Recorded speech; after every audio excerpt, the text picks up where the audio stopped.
ebigambo bya Katonda. Bamulekwa nga bakulembeddwa mu Witness Ssekibala, Rachel Nabosa n'abalala be bamu ku boogedde ku kitabo Omulabiriizi w'ennamirembe ya Umula. Samuel Balagadde Ssekadde mu lutikko y'omutukuvu Paul ebadde ekubyeko obugule. Beebaza Katonda olw'obulamu bwa kitaabwe ne byamusobozesezza okukola n'okwagala ennyo Katonda gwe yasenga okumuweereza. Twebaza Katonda olw'obulamu bw'awadde Daddy. Yaweza emyaka 8 mu mwaka guno mu January nga 31 naweza emyaka 8. Tumanyi bulungi Bible kyeyogera nti emyaka gy'omuntu giri 7 naye kwabo abalina amaanyi abongerako n'abawa ne8. So Daddy abadde omu kwabo balina amaanyi gwayongeddeko n'emyaka 8.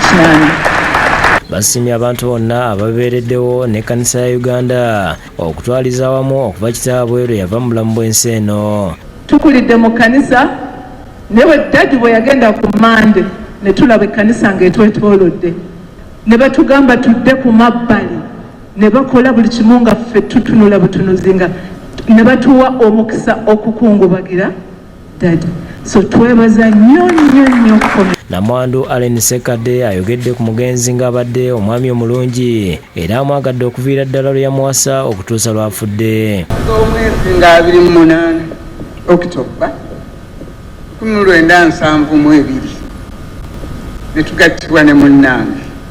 Olunaku olwo lwe lunaku lwe yantuuma erinnya lya mami. Asa yagamba nti mami nga nange nina kumuyita Daddy. Kale ne tutandika erinnya mami Daddy. Tampitangako nti Aleni mukyala yabigaana sibanyi. Okutuusa ku nkomero Daddy ng'atuusizza ekiseera yangambye mami jangu ndeetere ku kanifedipini kwega yawulidde nimundooza nga kapuresha. Ekyo nekinjagadde oga nti yampita mami okuva ku ntandikwa okutuusa ku amutendereza nga badde ayagala ennyo obuweereza nga ye yamuleetera n'okwagala ennyo eddiini. Kwega Bayibuli nenyingira muki mpuula mwaka gumu 2-3 ngenda okulanga ministry enjagala.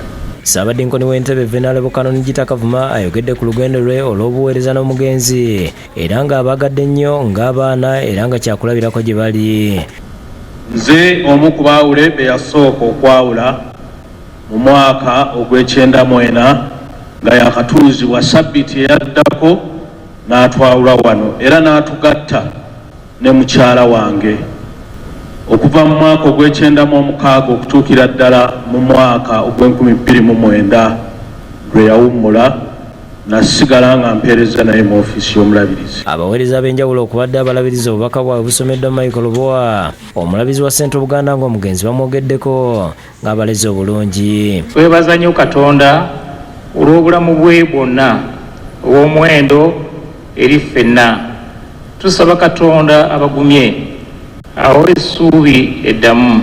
Twebaza Katonda eyamutuwa era n'olw'omukisa ogw'okumuliraana okumuyigirako n'okuweereza wamu naye.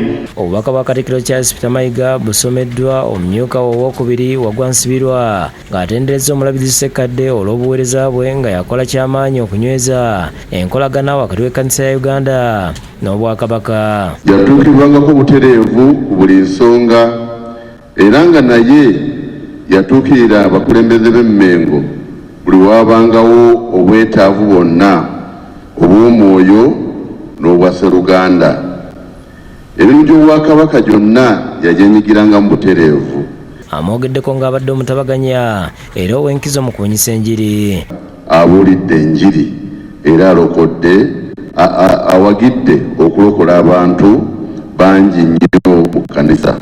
Omulangira David Kinduwasajja yanjudde obubaka bwa Ssaabasajja Ronald Muwenda Mutebi II ng'asaasidde abooluganda n'ekkanisa olw'okuviibwako omuntu ow'enkizo.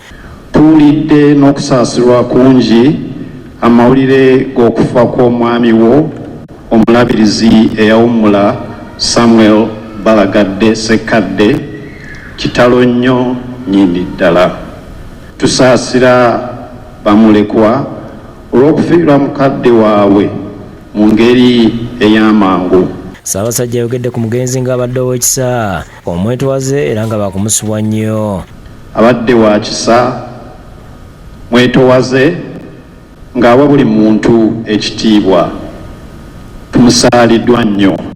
Ssaabaminisita Rubina Nabbanja yasomye obubaka bwa Pulezidenti Museveni ng'asaasidde abafamire olw'okuviibwako omuntu ow'enkizo. I received the news of the death of Bishop Emeritus Samuel Balagadde Ssekadde with sadness. May God uphold you in this time of grief.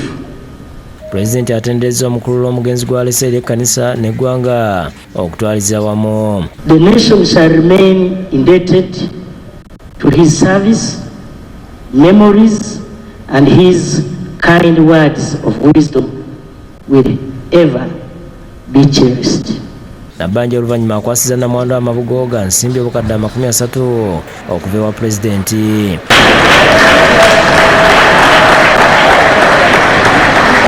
Abalabirizi nga bakulembeddwa Ssaabalabizi Kazimba batadde olugoye ku ssanduuko n'oluvannyuma omubiri ne gutwalibwa mu nnyumba ye ey'olubeerera mu maaso ga wankaaki wa Lutikko.